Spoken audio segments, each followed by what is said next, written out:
president was replaced. No, come on now, guys. Like it's ridiculous. But I want to be serious for a second because this is coming from an official account that people follow for news and information.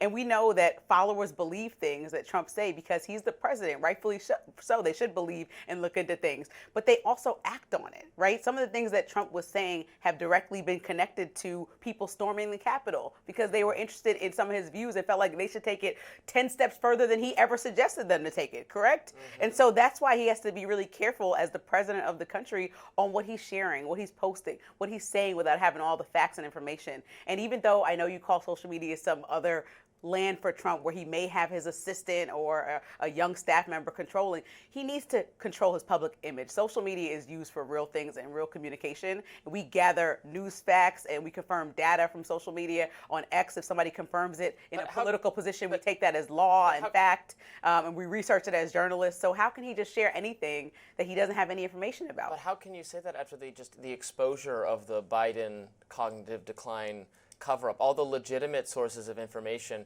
were incurious or playing down or not looking into or just republishing the talking points of the White House saying that, no, everything's fine, he's totally fine. We now know that was false, they were lying, or they didn't know, or they looked the other way, or whatever it was. The idea that Joe Biden was out of it in his final years as president is more correct than, obviously I don't think he was replaced by a doppelganger or something like that. He just got really old. It's not a mystery. But the craziest thing you thought about the state Biden was in ended up being basically true. Everybody was like, "Oh my God, he's gone. He's succumbed to some kind of age-related decline." You were saying, "No, that's not true. That's a conspiracy theory. Cheap fake videos. Don't listen to them." All of that. Well, it was true. Well, I think that we saw what has been reported. Are you done with the book now? I'm almost done. Okay, you're almost done with the book. I got Jake Tapper's voice in my ear while I'm getting ready for the morning because I listen to most things on audiobooks. So you know that we understand in the gym the family had directly the most, responsibility in protecting and shielding Biden from even top Democrats. So it wasn't some huge thing that Democrats were just tweeting what Joe Biden's team were saying. They were trusting that their president was telling the truth. Now, his family protected him in a way that wasn't correct. But I mean, the same thing for the president. This feels a little bit unhinged. We talk about, what's not appropriate and what's a cognitive decline. Well, tweeting out random conspiracy theories is starting to go down that path of like, are you fit to lead?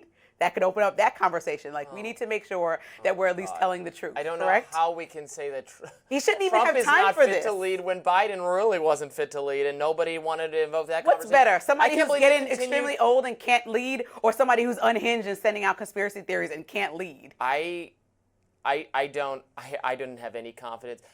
Between Biden and Trump, you can't tell me in December of last year that if there's a call that comes in the middle of the night from Zelensky or from Taiwan or from Netanyahu or Iran wants a deal. They got to talk right now. Tensions are big between Israel and Iran. Emergency, 3 a.m. phone call. You wanted Biden taking that call instead of Trump? No way, no how. And it has nothing to do with their ideologies or what I agree with them or not.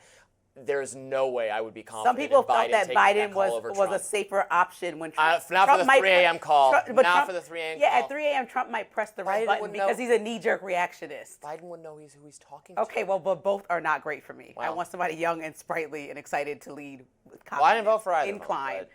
Okay, next up on Rising, an interview with Elon Musk got a bit awkward after the interviewer asked him about certain Trump administration policies.